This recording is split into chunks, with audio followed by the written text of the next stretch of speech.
नमस्कार दोस्तों, स्वागत है आपका हमारे यूट्यूब चैनल में।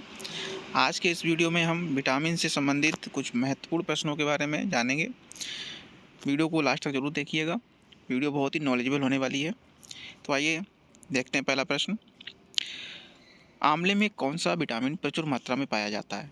Vitamin A, vitamin B, vitamin C या विटामिन ई? तो आंवले में कौन सा विटामिन प्रचुर मात्रा में पाया जाता है?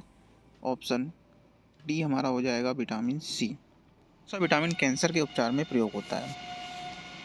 कैंसर के उपचार में कौन सा विटामिन प्रयोग होता है? Vitamin A, vitamin B, vitamin C या विटामिन डी? तो कैंसर के उपचार में कौन सा विटामिन प्रयोग होता है? Vitamin B. Vitamin B, vitamin B का केमिकल नेम होता है थायमीन। क्या होता है? थायमीन, थायमीन होता है। आगे देखते हैं तीसरा क्वेश्चन। कौन सा विटामिन शरीर में कैल्शियम का स्तर बनाने में मदद करता है? कौन सा विटामिन शरीर में कैल्शियम का स्तर बनाने में मदद करता है? Vitamin A, vitamin B, vitamin C या विटामिन डी? तो हमारा राइट ऑप्शन होगा विटामिन डी। विटामिन डी हमारे शरीर में कैल्शियम का स्तर बनाने में मदद करता है।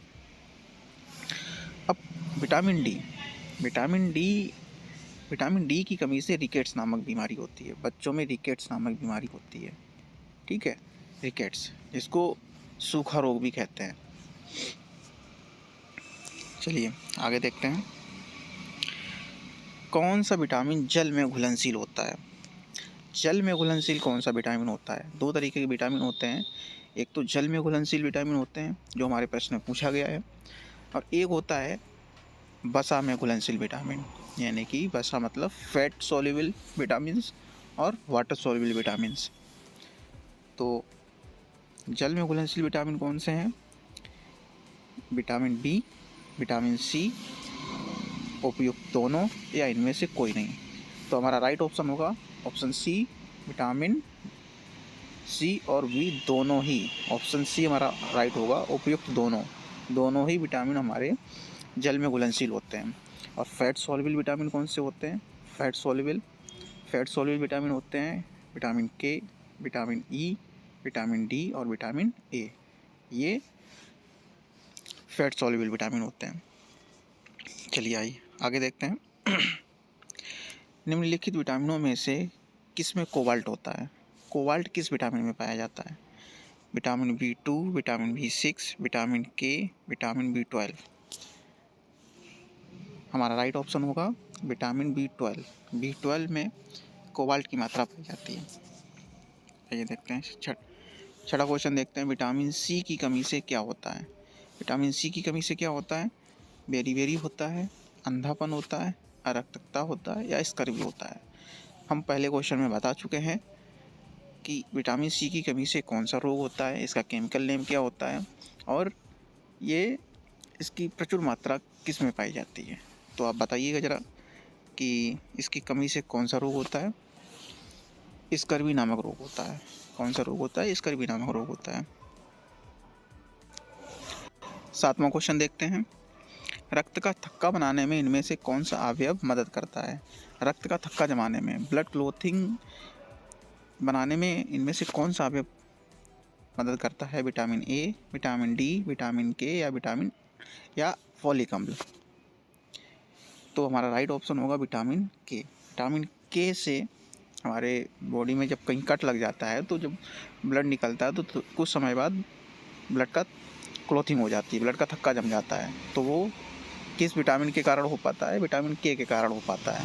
अगर विटामिन के की कमी होगी तो ब्लड का थक्का नहीं जमेगा, ठीक है। आगे देखते हैं, आठवां प्रश्न देखते हैं। उस विटामिन का नाम बताइए जो किसी भी मांसाहारी भोजन में नहीं मिलता है। ऐसा कौन सा विटामिन हो जो किसी भी मांसाहारी भोजन में नहीं मिलता है? Vitamin B12, vitamin C, vitamin K, vitamin D? तो हमारा राइट ऑप्शन होगा विटामिन सी। विटामिन सी किसी भी मांसाहारी भोजन में नहीं मिलता है। उम्मीद है आप समझ गए होंगे। विटामिन सी के बारे में तो आप अच्छे से ही समझ गए होंगे। आगे देखते हैं। मानव शरीर में संक्रमण को रोकने में मदद करने वाला विटामिन कौन सा है? मानव शरीर में संक्रमण को रोकने में मदद करने वाला विटामिन कौन सा होता है? Vitamin B2, vitamin D, vitamin B12 या विटामिन ए? संक्रमण को कौन सा विटामिन रोकता है? विटामिन ए रोकता है। कौन सा विटामिन रोकता है? विटामिन ए रोकता है। विटामिन ए का जो केमिकल नेम है वो रेटिनॉल है। रेटिनॉल। विटामिन ए की कमी से क्या होता है? विटामिन ए की कमी से नाइट ब्लाइंडनेस होता है। नाइट ब्लाइंडनेस होता है, ठीक है, जिसको हम हिंदी में रतौंधी भी कहते हैं। क्या कहते हैं? रतौंधी। रतौंधी भी कहते हैं। आइए देखते हैं अगला क्वेश्चन।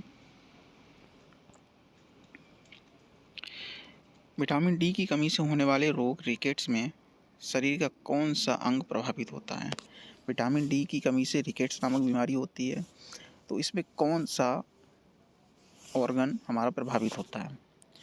केस होते हैं, अस्थि होती है, त्वचा होती है, या रुधिर प्रभावित होता है? क्या होता है? हमारा राइट ऑप्शन होगा अस्थि। अस्थि प्रभावित होती है रिकेट्स में, ठीक है। अगला क्वेश्चन देखते हैं। निम्नलिखित में से किस विटामिन की कमी के कारण मसूड़ों से रक्त आता है और दांत हिलने लगते हैं?